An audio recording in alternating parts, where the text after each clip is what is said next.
There are some exciting young players that can help you on the waiver wire right now. Let's go through the list and see who you should be picking up heading into this week. Now, I'm actually going to start with pitching this time around because there's a couple of guys I want to get to right off the bat, and they are both for the Cleveland Guardians. As with many teams, injuries have forced Cleveland to bring up some players from the minors, give them a shot, and well, it turned out pretty good for them twice. Number 3 prospect in the organization, Logan Allen, made his debut the other day, and it was pretty good. 6 innings, struck out 8, only walked 1. Gave up a solo home run, and that was really it. Otherwise, scattered 4 other hits. Looked really sharp. Allen is a lefty who's got really good command. He has a changeup that works really well and plays not amazing velocity. He's not going to blow hitters away. He's not like a Nick Lodolo type. He was a little bit disappointing late last year in the minors, but he's come on, and so far so good. Going to get another shot in the rotation. The only question of whether you should pick him up depends on, do you like him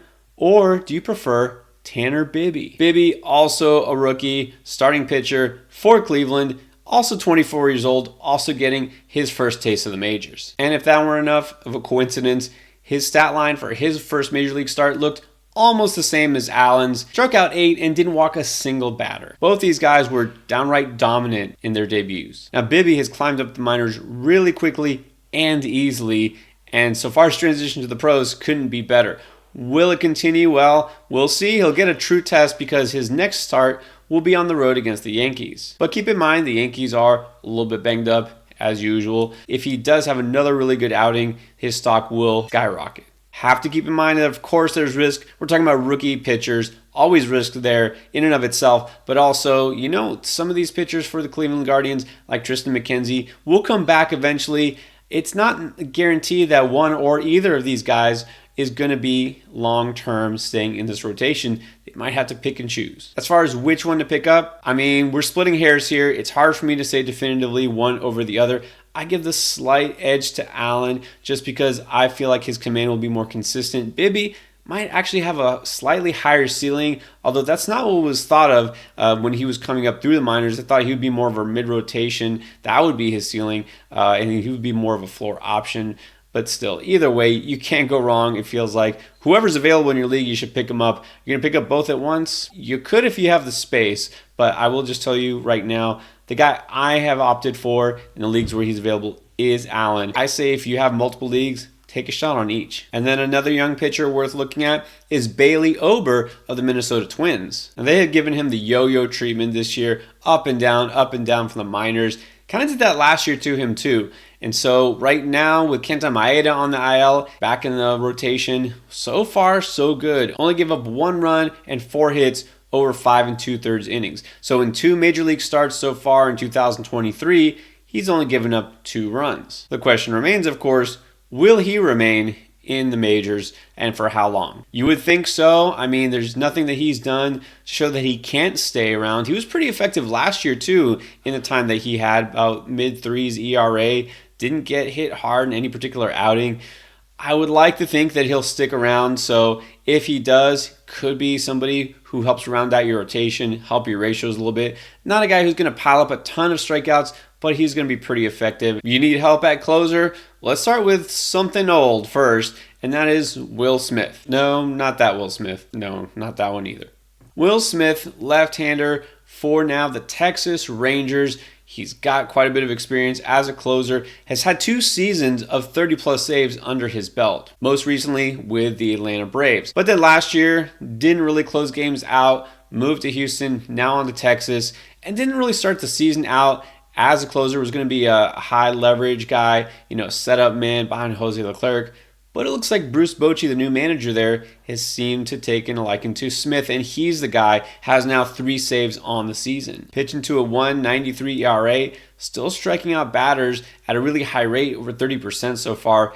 He's got the experience, he's got the job. This is somebody you should feel pretty safe about because he's been a really effective closer or setup man either way for several years. And then someone else with a fair amount of closing experience now looks like he's got this job solely to himself in LA. That's Carlos Estevez. And he's still available in about half of fantasy leagues, depends how deep your format is.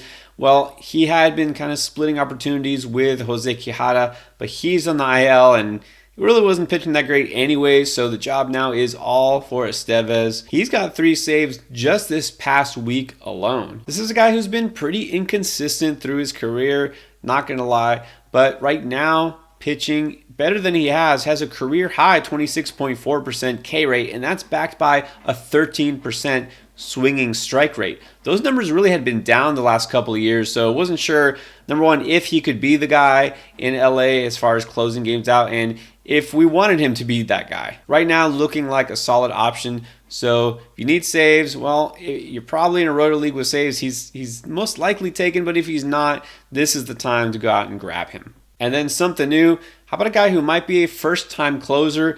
Technically, I guess co-closer at the moment. Jason Foley of the Detroit Tigers has looked like a guy who might step into that role for the first time. He spent a couple of kind of unremarkable seasons with the Tigers in the majors. Look, nothing bad. He's actually been fairly effective. Nothing to write home about, nothing to get your attention whatsoever in fantasy. Not getting saves, but really not even getting holds the last couple of years. But this year, he's been getting that work in the 8th inning. He's got several holds already, 4 on the season, and now 2 saves. He's been getting hitters out, but I will just say right now, don't expect a lot of help in the strikeout department. He's a guy who this year, but also really throughout his past, even in the minors, never racked up a lot of strikeouts. It's not a high-end option here, but if you're looking for either saves or holds, Foley's somebody who's been really good so far, and in those deeper leagues where you need relief pitching help, somebody I would go out and grab if he's there. And then one more pitcher I want to mention, you like to stash a prospect.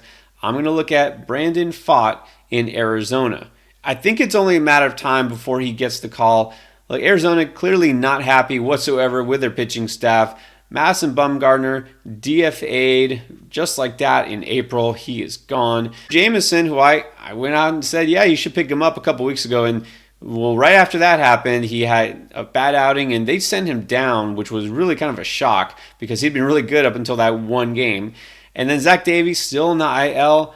It's kind of a hot mess here in terms of their rotation.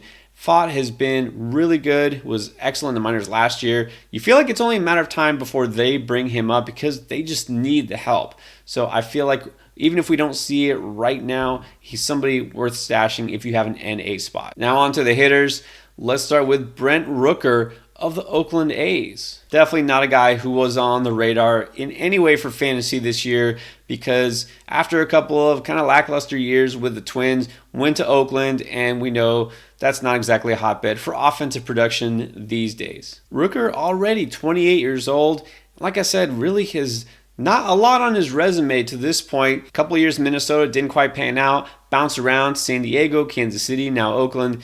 It looked like he was just kind of there for depth. Wasn't sure he would even get playing time, much less be hitting in the heart of that order. And, oh yeah, being among the league leaders in home runs, which he is now, has 8 home runs, has 20 RBIs, and his StatCast page is looking pretty red hot. So how's a guy who came into the season with a career WOBA under 300, now leading the majors with 497 WOBA? His strikeout to walk ratio is dead even. He's absolutely lighting it up. I mean, we have to buy into this, don't we? Well, I don't know if I want to buy all the way in because, again, this is the first time we've really even seen him play an extended period of time, much less hit this well. But you got to pick him up. You've got to take the chance because even if it's just another hot week or two, at least you get that production. I'm going to make a bet on these guys who flash early in the season. And if it doesn't work out, oh well, you cut them and you move on. Really nothing lost unless you happen to plop down, 20% of your fab, which I wouldn't do. When a guy gets this hot, even if you have your doubts, even if you think past his prime, whatever, it's just a good week, pick him up anyways. And there's actually another guy in Oakland that I think is worth adding if you need help at catcher. Shea Langoliers. He actually was high-end prospect for the Braves. Got traded last year in the Matt Olson deal. And so now with Oakland, which is a good thing for him because he won't be behind anybody else. He's got the starting catching job all to himself. Definitely has the goods behind the plate in terms of defense to be the everyday guy. Now, as far as offense, well, here's what you're going to get. He's got some power, not so much average, but look, he's a catcher. What do you expect? He's been flashing that power lately too. He's up to 6 home runs, 16 RBIs on the year. but a 233 batting average. Again, not looking for a guy who's going to necessarily be a world beater, but somebody who could be a starting catcher for the rest of the season. Langoliers is looking pretty solid. And on the other end of the spectrum, let's talk about Ji-hwan Bae of the Pittsburgh Pirates. What you're looking for here is the speed, up to 10 steals already. One of the other most appealing things here is that he qualifies at second base and outfield. You can flip-flop him using kind of a utility role on your team. Look, there have been some really disappointing second basemen this season. If you need help there, this is somebody who can help you with a little bit of balance. Couple home runs, 9 RBIs, 250 average. I mean, really it's the speed that's the appeal. But man, this Pittsburgh team, if they keep playing the way they are, at least for a while, hey, he's scoring runs as well, hitting near the top of the order, and so that's promising. You're not getting the highest ceiling in any particular area, but again, the stolen bases are already going to be very helpful to you, and his versatility makes him worth looking at. Now, if you need help at shortstop, here's a blast from the past. Paul DeJong of the St. Louis Cardinals. You may remember when he came on the scene as a rookie several years ago, looked like a future star, hit 25 home runs in his rookie season, and then 2 years later was actually an all-star, went deep 30 times that year. But then a funny thing happened. He got a little too homer happy, and then he just kept striking out a ton, and the homers weren't coming, and so really his stock plummeted pretty quickly. Between the ups and downs, also some injuries, and that's why he hadn't even appeared in a game this season until about a week ago because he was on the injured list. So you think with the way the Cardinals have been hitting and that stacked lineup and all the depth that they have, they wouldn't even need him. They wouldn't even take a chance on him. Well, stuck with him they have, and you know what? Now he's back, and what did he do? He homered in his very first game, and then he did it a few days later. So far in his first 20 at-bats, DeJong has 8 hits, 2 of them being home runs. And all of a sudden we see Tommy Edman hitting the bench a little bit more. Brendan Donovan, versatile, kind of middle infield, corner infield player that was supposed to get a lot of playing time, he's barely seeing the field. So could DeJong actually stick and help produce for your fantasy team? Well, if we believe what history has shown us, it's that he will stay hot for a short time and then might fizzle out again.